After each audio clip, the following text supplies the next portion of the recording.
Dans la cité ensoleillée de Touza, la vie semblait douce et joyeuse.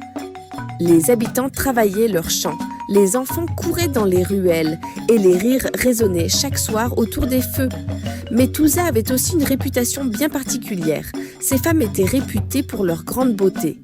Et qui dit beauté, dit convoitise. Les hommes, charmés et insistants, multipliaient les avances. Les femmes, d'abord prudentes, finirent par céder au murmure des nuits étoilées. Ainsi, il n'était pas rare, à la tombée du jour, d'apercevoir 2 silhouettes derrière un buisson ou sous un grand arbre, échangeant des promesses interdites. La nouvelle religion, arrivée dans la cité, condamnait fermement la fornication et l'adultère. Alors, après leurs escapades, les habitants de Touza se rendèrent à l'église pour se confesser. Le père Oumar, prêtre bienveillant et rusé, avait trouvé un moyen simple d'alléger la honte des fidèles. Inutile de raconter en détail les fautes. Il suffisait de dire « Mon père, j'ai glissé ». Le mot devint un code. Tout le monde le comprenait, mais personne n'osait en parler à voix haute. À Touza, chaque confession ressemblait à un inventaire de glissades. Les hommes glissaient, les femmes glissaient, même les notables glissaient. Mais un jour, le père Oumar fut muté dans un autre village. Il fut remplacé par le père Benoît, un prêtre âgé, sérieux et dévoué qui avait consacré sa vie entière à Dieu. Lors de ses premières confessions, il fut émerveillé et dit dans ses prières « Seigneur, merci de m'avoir envoyé dans ce village. Ces gens sont si pieux. Ils se confessent même pour de simples glissades. » Il croyait vraiment que les habitants trébuchaient sur les routes poussiéreuses et venaient par scrupule en parler à Dieu. Quelques semaines plus tard, le préfet annonça sa grande tournée à Touza.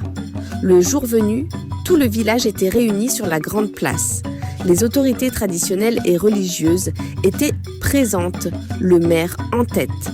Quand vint le tour du père Benoît de prendre la parole, il salua l'assemblée avec respect, puis se tourna vers le maire et déclara d'une voix forte « Monsieur le maire, il faut arranger vos routes. » Le maire, surpris, cligna des yeux.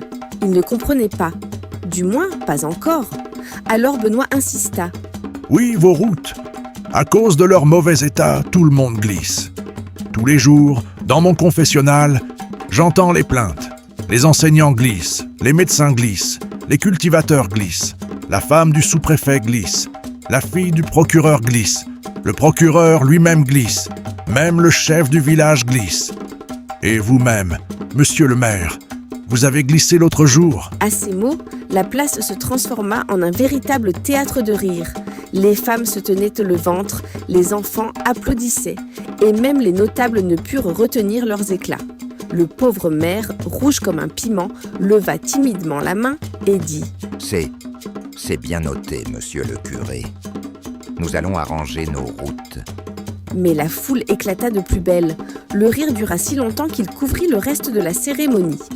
Et depuis ce jour, à Touza, il suffit d'un sourire et d'un mot pour faire rire tout le monde. « J'ai glissé »